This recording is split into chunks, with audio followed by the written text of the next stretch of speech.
आपण या ठिकाणी पाहतोय तनुष कोटीन यांना देखील आपण पाहिलं।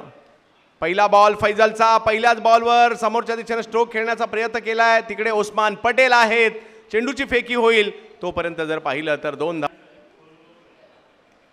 यावेळेला उसळी होती, एका वेगळ्याच पद्धतीने या बॉलला स्क्वेअर लेगच्या दिशेने खेळलेत मंगेश। बॉल अडवण्याचा प्रयत्न त्या ठिकाणी केला गेला परंतु तो निष्फळ ठरतोय।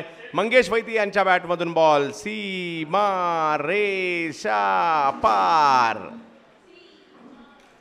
4 धावांसाठी हा फटका जाताना पाहिला मिळेल आणि या 4 धावांची धावसंख्या जर पाहिली तर आता 8 धावा होताना पाहिला मिळत आहेत। प्रथमेश म्हात्रेने प्रयत्न जरूर केला।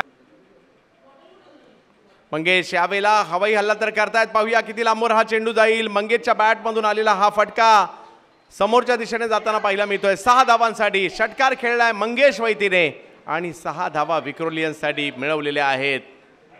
पहा स्ट्रोक खेळताना जरूर ते थोडेसे स्किड झाले, घसरले होते परंतु नियंत्रण चांगलं होतं, टायमिंग चांगलं होतं, त्यामुळे रिझल्ट सुद्धा चांगला आहे 6 वाला।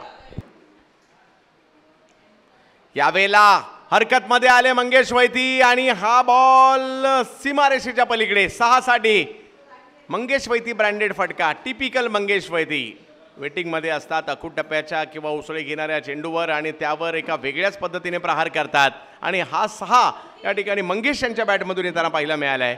पहिल्या षटकात थोडेसे बॅकफुटला होते विक्रोली।